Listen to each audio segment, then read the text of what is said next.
This lesson is on solving radical equations. Radical equations are equations that contain radicals. So here is an example. Root x minus 4 equals 1. So let's take a look at the process of how to solve an equation with radicals. First up, we need to isolate the radical.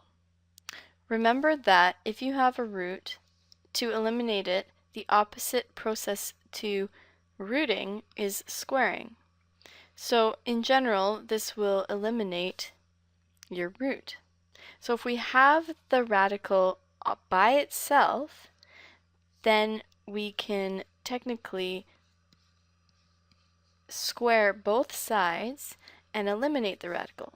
However, if we squared both sides here, then we'd have to do distribution and you'd still have a radical left. You can try it out.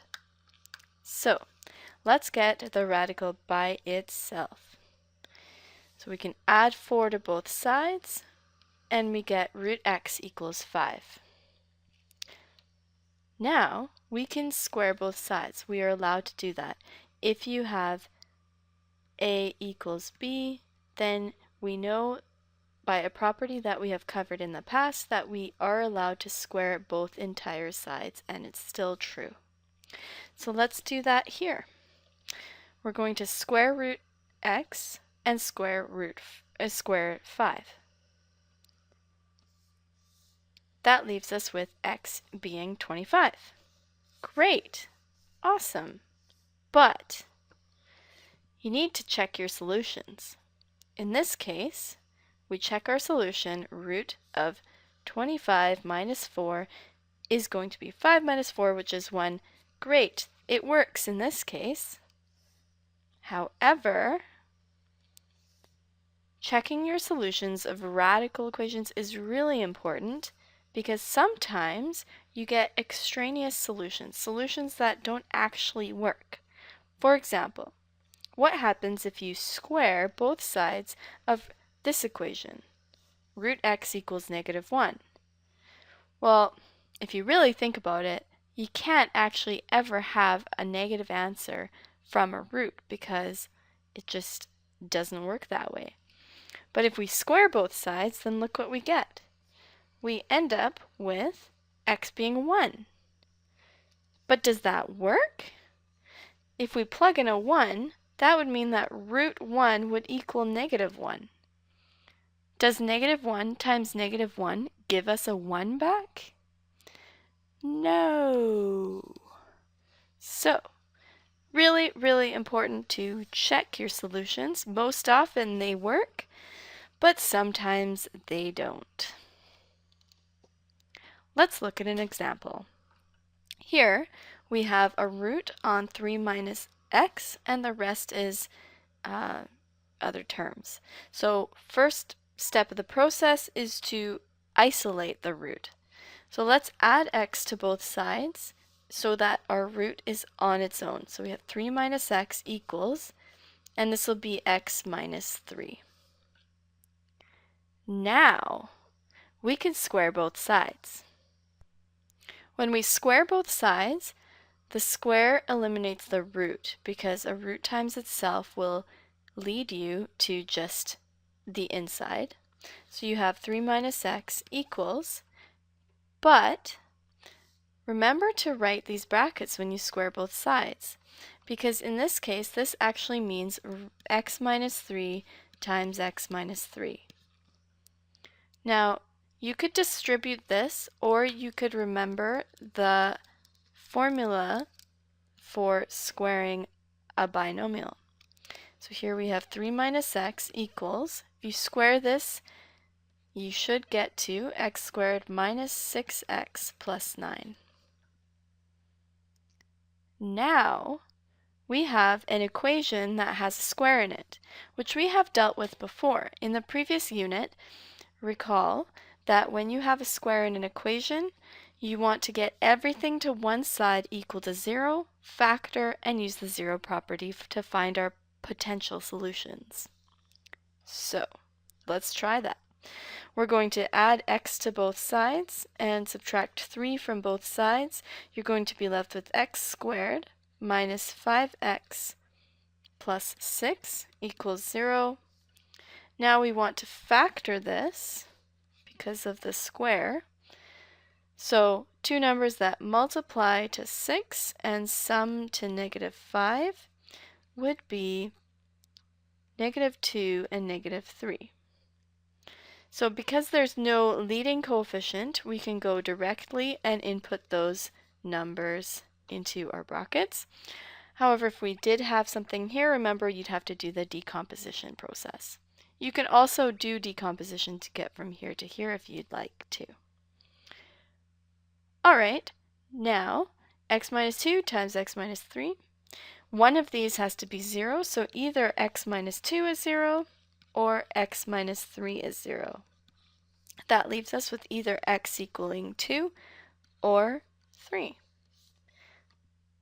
Are we done? No. We need to check our solutions, especially when we have roots. So let's just double check. We're going to take 3 minus the number, root it, minus the number again, equals -3.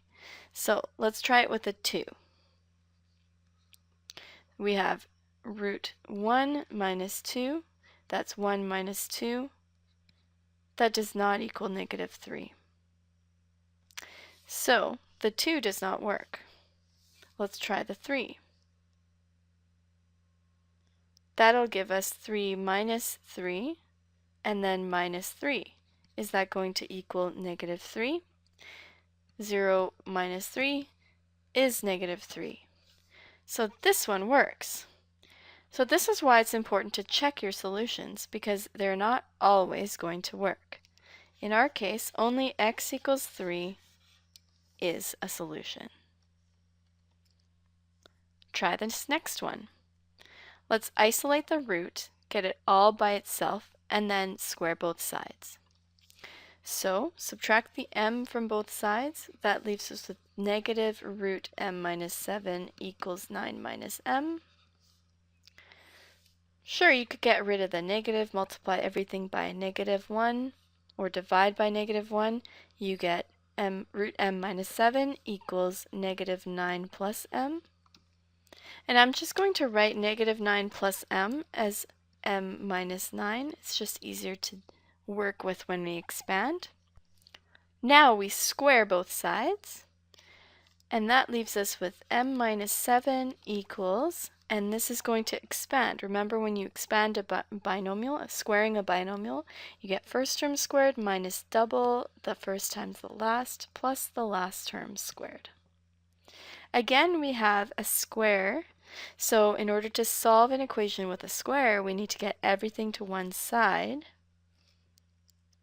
minusing the m, adding the 7. That leaves us with 0 equals m squared minus 19m plus 88. Now we get to figure out how to factor this, because we need to factor it in order to find our possible solutions that then we can check back into the equation.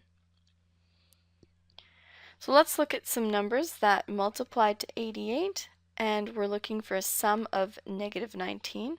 Notice there is no leading coefficient, so we can go directly into this format here. So all the possibilities of multiplying to 88, and we're looking for a sum of 19. So we got 1 times 88, 2 times 44. 3 times doesn't work. 4 times 22. They have to add to 19, so that doesn't work yet. See here, divide by 5, that doesn't work. Divide by 6, doesn't work. Neither does 7, neither does 9, neither does 10. But 11 works. 8 times 11. 8 plus 11 will be 19.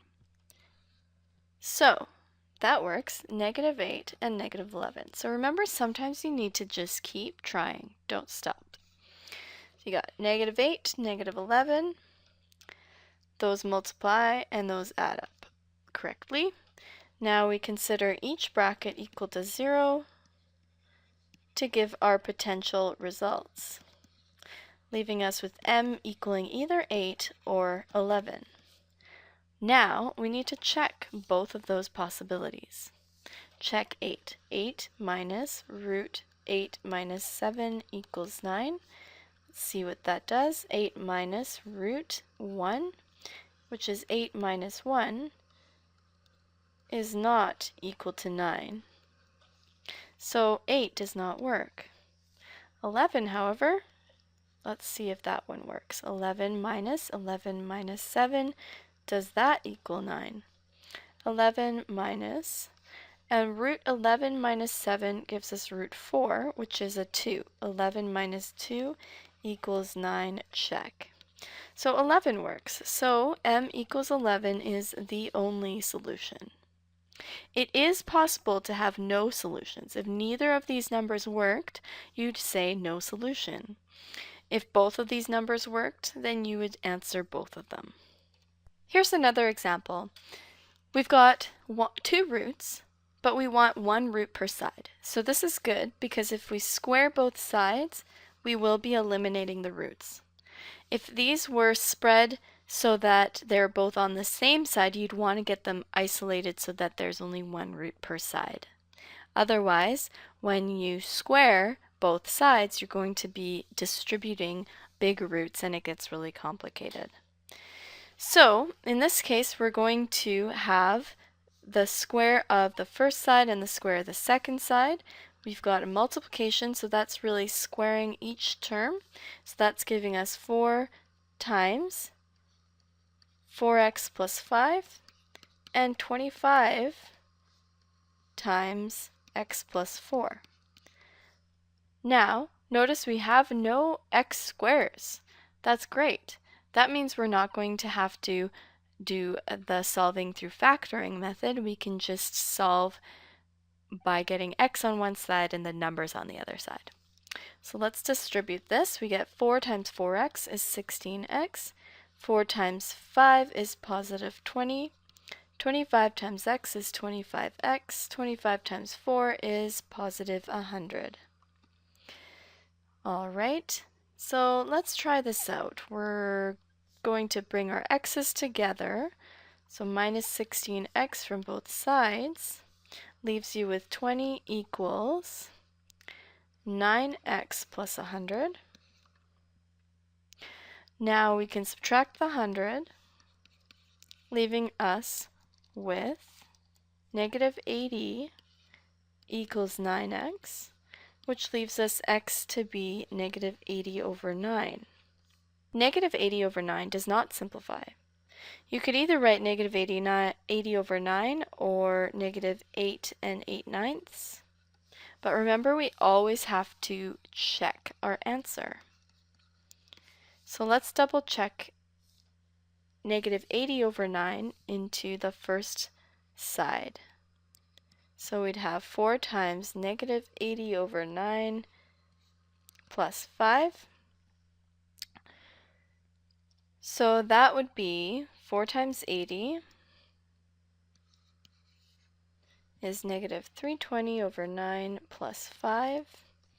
And let's just get an approximation for that. Negative 320 divided by 9 plus 5 is going to leave us with negative 30.5 repeated, which we could have in fraction form and have it all fine and dandy. However, the part that is indicating that this is not going to work is the fact that we have a negative under a root. You'll notice because negative 8 is relatively big, if you had even negative 8 in this x plus 4, you'd still have a negative under the root. As long as one of these roots becomes negative with your answer, you know it can't work. So the one solution that came up did not work because you can't take a root of a negative. Therefore, there are no solutions to this equation. Let's take a look at a cube root example. Similarly to square roots, and squaring, cube roots can be cubed. So you want the cube root on its own on one side, and then you can cube both sides.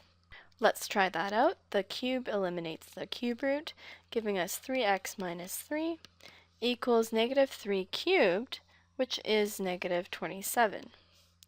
Now let's solve that. For x, we get 3x equals, add 3 to both sides, you get negative 24, and x should be negative 8.